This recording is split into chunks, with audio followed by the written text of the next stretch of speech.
More on all this, let's bring in Wyoming Senator John Barrasso, chair of the Senate Republican Conference. Good to see you, Senator. Thanks for being here. You know, it's not only the Trump folks who are criticizing what she said, the same values. Even NBC's Yamiche Alcindor. Now, she's about as far to the left as NBC can get, and that's pretty far left. But she put out a tweet saying, or an ex-post saying, VP Harris keeps saying my values haven't changed, while not explaining why her positions have changed. I mean, that's really the question. What motivates this woman, and how will she govern? The American people have a right to know, don't they?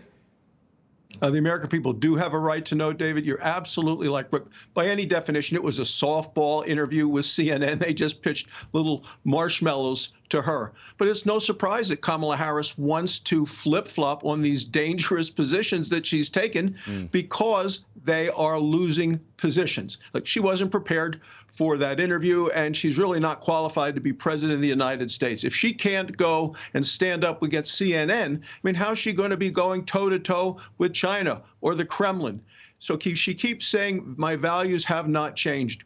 And I believe they haven't. Those are the values, the dangerous values of a San Francisco liberal, the values that got us these high prices, the open border. You know, at the convention, she said, we're not going back. People want to go back to the low prices, the secure border, the safe communities that we had when Donald Trump was president. And that's why I'm doing everything I can to make sure that Donald Trump gets reelected. We get a Republican House, a Republican Senate to get the country back on track. Well, you know, she's going so far, not just repeating the same line, my values haven't changed, but she's actually making up things about what she said in the past. She said during the interview last night that she actually said in the debate that she was not against fracking, or she was not in favor of fracking. But we went into the debate that she had with Vice President Pence, and she said no such thing. And of course, in 2019, she was very specific about saying she banned fracking. Here's the soundbite.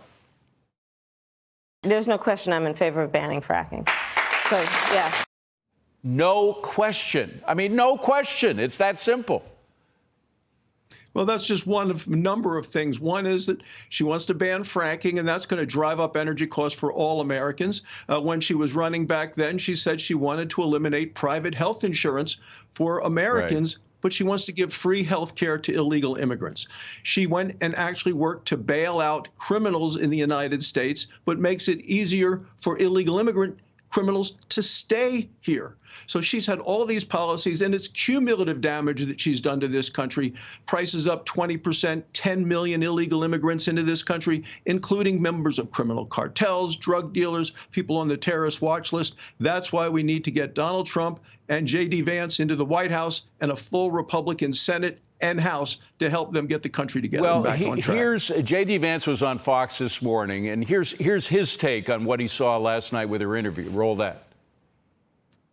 I felt a little bad for her because it was clear that she wasn't totally sure-footed, and she didn't totally know why she was saying the things that she was saying. She's been coached to pretend to be a moderate. Unfortunately, guys, she's governed as a San Francisco liberal, and because of it, Americans are poorer, the world is more chaotic, and our border is wide open. I mean, specifically on fracking, clearly the reason that she's willing to actually distort what she said or make up stuff that she said in the 2020 debate is because she wants Pennsylvania. Pennsylvania does very well with fracking. The people like fracking. Even the Democratic senator likes fracking. But the point is her past has been definitively against fracking. I mean, it's just clearly a political move, right?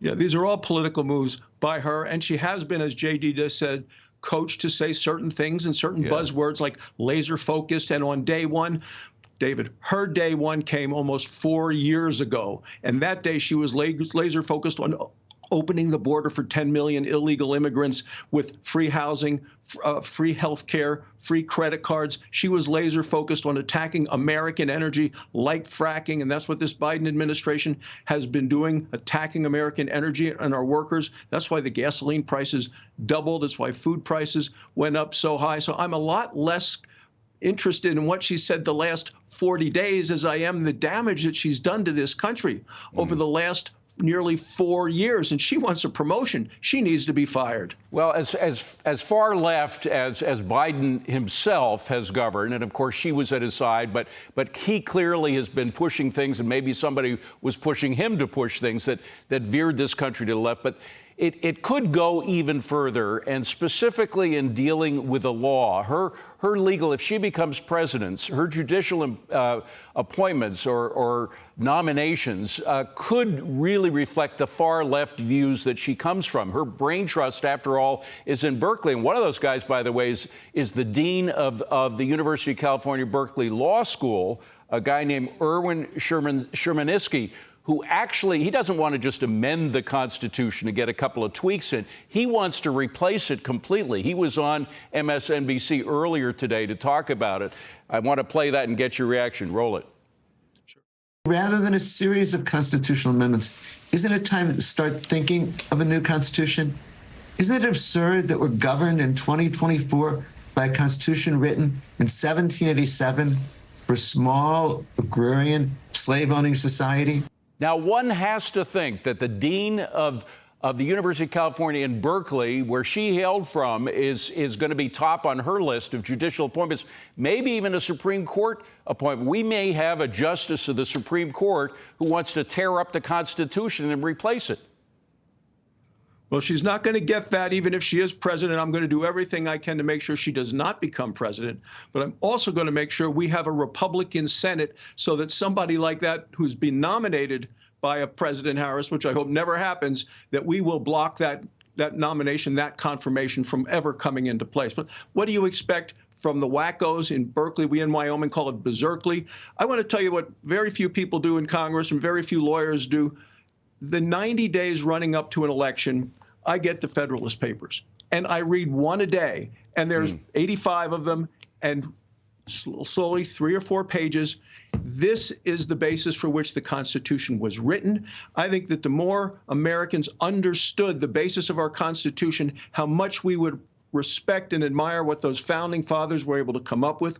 We have an incredible system of government. I'm going to stand by it, defend the Constitution. That's what the Republican Party is going to continue to do, and that's what we're going to continue to do if we're able to take the White House, the House, and the Senate. But you know, Senator, I don't mean to be the bearer of bad news, but the dean of the University of California, Berkeley Law School has a lot of sway in the legal sphere. I mean, think of the thousands of students in whose minds he's put these ideas about tearing up the Constitution because it was created by slave owners.